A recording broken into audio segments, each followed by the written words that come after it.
아침 뉴스의 맥을 짚어드리는 시간 뉴스연구소, 오늘도 두 분의 연구위원 함께합니다. 경향신문 박순봉 기자, 뉴스톱 김준일 수석 에디터, 어서 오십시오. 안녕하세요. 예, 첫 번째 뉴스 어디로 갈까요? 여당 공천 경쟁 시동. 국민의힘 공천관리위원회 구성이 어제 완료가 됐습니다. 네, 공관위원장은 돼 있었고 공관위원 9명을 추가로 발표를 했습니다. 이렇게 돼서 구성이 완료가 된 거예요. 외부 인사가 6명 있고 현역 의원이 3명이 있습니다. 특징을 크게 세 가지로 요약을 해볼 수가 있는데 예. 일단 첫 번째는 법조인 중심이라는 거예요. 그러니까 공관위원장까지 하면 10명이잖아요. 이 중에 법조인이 4명이 있고요. 그리고 법조인이 아니더라도 전종학 위원 같은 경우에는 변리사인데 그 미국 로스쿨을 나왔습니다. 그리고 여기에 이철규 의원, 경찰 출신이 포함이 돼 있고요. 네. 그리고 70년대생이 5명이고 60년대 후반생도 2명이 있어요. 그러니까 좀 젊게 구성을 했다라고 볼 수 있습니다. 한동훈 비대위도 70년대생 이런 것들 좀 강조한 바가 있었죠. 맞아요. 그리고 마지막으로 가장 관심이 많은 지점인데 이 친윤계 핵심인 이철규 의원이 들어갔다라는 거예요. 자, 지금 언론이 가장 주목하고 있는 부분이 이 부분이죠. 공관위원회 사무총장 출신의 친윤 핵심 이철규 의원. 이분이 지금 인재영입위원장도 맡고 있지 않아요? 맞아요. 한동훈 위원장이랑 공동으로 인재영입 위원장도 맡고 있고 말씀하신 대로 사무총장에서 이제 사퇴를 했는데 예. 그때 이제 선거 증거 책임지고 사퇴했던 거잖아요. 그렇죠. 근데 다시 공동 인재영입 위원장으로 들어오고 그다음에 공관위원으로까지 들어온 거죠.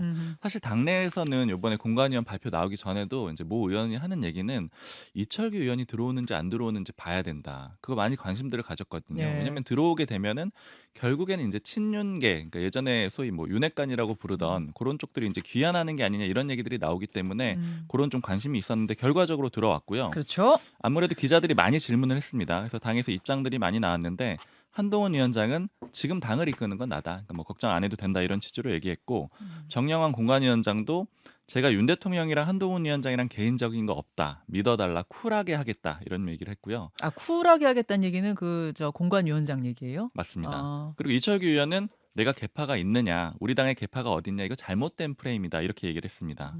그리고 당연직 빼고 현역 의원 2명 추가로 들어와 있거든요. 이것도 좀 관심사예요. 왜냐하면 보통은 불출마 선언한 현역 의원들이 들어와요. 그러니까 지난번 공관위 보면은 대표적으로 김세현 전 의원, 그러니까 불출마 선언하고 공관위원 들어와 있었거든요. 네. 근데 이번에는 어떻게 되는 거냐라고 하는데 이 현역 의원들은 불출마하지는 않는다라고 합니다. 장동혁 의원이 지금 들어가 있는 거죠? 장동혁 의원은 사무총장이라서 이제 당연직으로 당연직으로. 들어가 있어서 여기는 원래 불출마 대상은 아니에요. 근데 나머지 둘은 이종성 이철규, 의원? 이종성 의원 2명이 현역 의원이 들어가 있습니다. 야, 이제 국민의힘 공관위 구성이 완료되면서 관심이 많이 모이고 있습니다. 김준일 에디터는 어디에 주목하셨어요? 일단 이제 이 두 가지 논란이 있는데 하나는 먼저 본인이 심사를 하면서 본인이 출마를 한다? 뭐 이런 거죠. 그러니까 예를 들면은 미술 작품 출품해서 심사위원들이 쫙 있어요. 네. 근데 본인도 그 작품에 출품한 거예요. 그러니까 그러면은 본인은 빠 10명 중에 이제 다른 9명이 하겠죠. 당연히 본인 거를 하지는 않겠지만 이게 그러면 상식적인 거냐? 그러니까 법에 금지된 건 없다. 공관위에서는 이런 얘기하고 있습니다. 그러니까 당연한 거예요. 그러니까 이게 논란이 안 되려면은 이철규 의원이 불출마를 해야 되는 거예요. 공관위원이 그러니까 그 조율을 하는 거는 장동혁 사무총장이 당연직으로 들어간 거잖아요. 예. 그러니까 그런 거 조율을 하라고 원래 넣어놓는 게 사무총장이잖아요. 이철규 의원이 들어갈 만한 명분이 있으려면 본인이 불출마를 하는 게 맞죠. 상식적인 거예요, 이거는. 그러니까. 예. 그 부분에 대해서 국민의힘 쪽 분위기 혹시 박 기자 좀 취재해 보셨어요? 지금 네. 김준일 에디터 그 말씀. 사실 얘기 전반적으로 많이 물어봤는데 비윤계 쪽에 좀 많이 들어봤어요. 비윤계 의원 2명 얘기 들어봤는데 네. 일단 몇 가지 얘기들을 하는데 일단은 이게 지금 이제 친윤계가 돌아온 거냐 이렇게는 보지 않는 의원도 있더라고요. 그러니까 오히려 용산 쪽의 의지가 강해진 거다. 그러니까 친윤계 자체는 흩어진 거고 이철규 의원은 마지막 통로로서 좀 활용을 하는 것 같다. 모 의원이 이렇게 얘기를 하고요. 친윤계의 큰 그룹의 컴백이라기보다는 네. 용산의 마음을 담은 핵심 인사가 온 거다 이렇게 보고 있다. 비윤계는.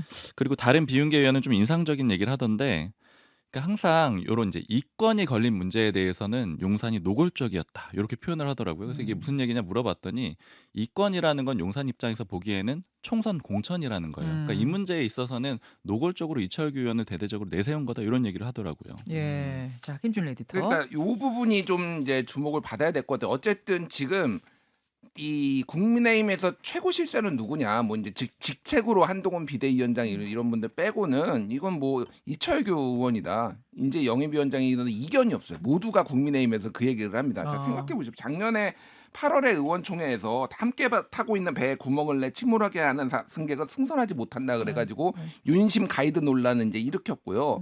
그리고 지금 계속 지도부가 바뀌고 있는데 이철규 의원만 살아남고 있어요. 맞네요. 이철규 사무총장이 있다가 이철규 인재영입위원 됐다가 이철규 공관위원 됐다가 계속 그러니까 살아남고 예. 한동훈 비대위원장을 사실상 당 분위기를 만든 것도 이철규 의원이었어요. 그러니까 처음에는 한동훈 경험이 없는데 그 선대위원장 정도로 하고 경험은 이를테면은 원희룡 장관 이런 분들이 좀 해야 되는 거 아니야라고 했는데 그런 얘기가 나오다 갑자기 이철규 사무총장이 한동훈 가야 된다 이런 분위기로 쫙 만드니까 이게 갔거든요. 아까 당을 이끄는 사람은 나다라고 한동훈 비대위원장이 그랬다고 그러는데 말씀 들어보니까 이철규 의원 같은 느낌도 들고요. 그러니까요. 그러니까 제가 말하는 건 뭐냐면은 이런 상황에서 윤심의 복심이다라는 얘기를 당 안팎에서 다 모두가 알고 있는데 들어갔을 경우에 예. 이제 되겠느냐. 뭐 한동훈 비대위원장은 승리하는 공천, 뭐 내가 당을 뭐 이끈다 이런 얘기를 했지만은 이제 많은 의구심이 이제 드는 거고 하나는 그래서 지금 용산에서만 30명이 지금 출마를 하고 있고요. 그 장차관 합치면 50명이 지금 나갔는데 대부분 따뜻한 곳, 양지 이제 국민의힘 입장에서 그러면 여기 이제 공천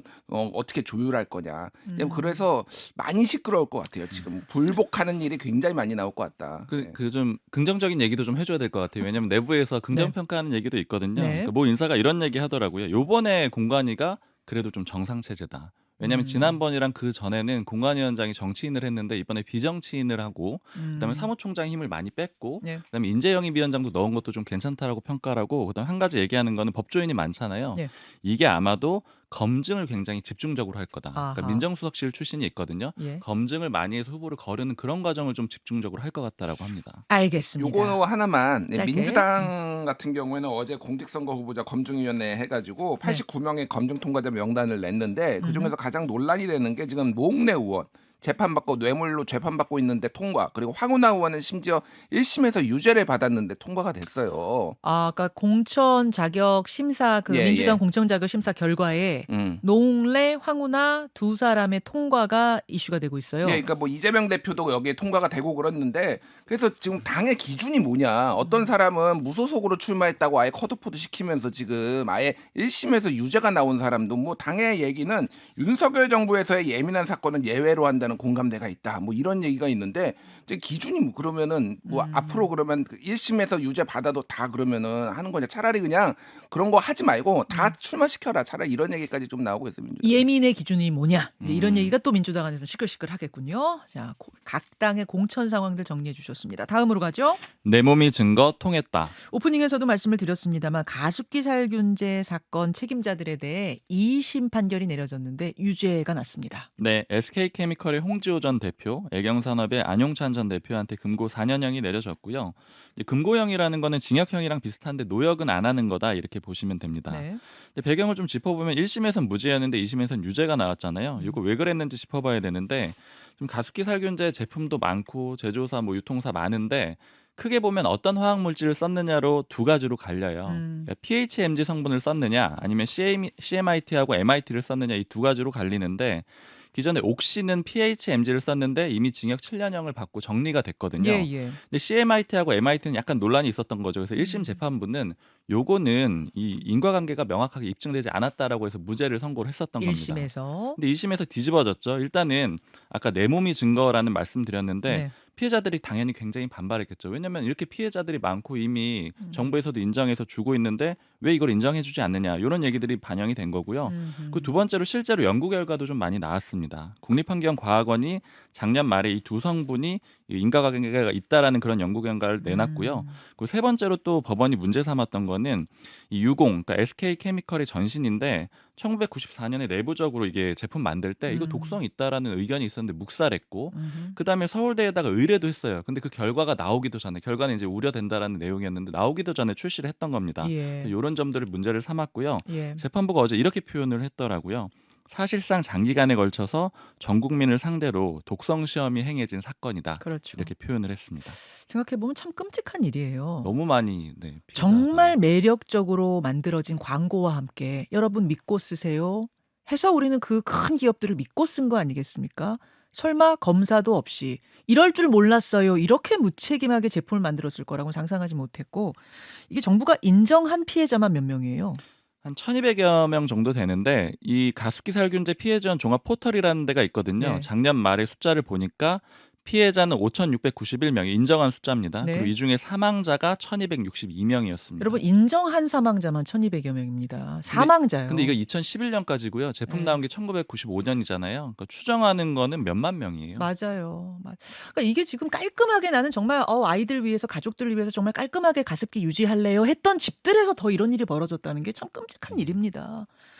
김준우 에디터. 예, 그러니까 우리나라의 사회적 참사 중에서 가장 많은 사람이 지금 공식적으로 사망한 사건이에요. 네. 이게 이렇게 오래 걸려서 지금 이렇게 지금 아직도 뭐 2심밖에 안 됐지만은 이 상황이 온 거에 대해서 늦었고 좀 문제가 많았다 이렇게 보면 될 것 같고.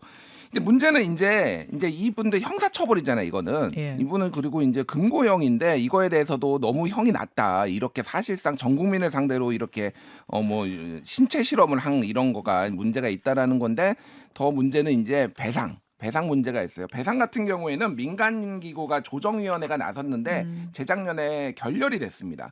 그래가지고 쉽게 얘기를 하면은 애경이라든지 옥시라든지 이런 데서 우리가 너무 많은 돈을 부담한다 SK에서 이런 데고 원재료 업체들이 더 내야 된다. 우리도 피해자다. 뭐 이런 식의 논리를 하면서 지금 예, 아예 예. 옥시 같은 경우는 빠져버렸어요. 그냥 나 돈 못 내겠다라고 거의 이제 배째라 분위기로 나오고 있고 애경도 지금 뭐 그런 상황이 비슷한 상황입니다. 그래서 이거를 그러면 어떻게 이제 조정을 할 것인가? 이게 사실은 집단 소송제도 없고 우리나라에 그렇죠. 그러다 보니까 개인이 다 대응을 해야 되는 이런 문제가 있어서 이게 조금 정부가 어떤 식으로든 조정을 좀 해서 네. 해결을 해야 되지 않냐 그런 얘기가 나오고 있습니다.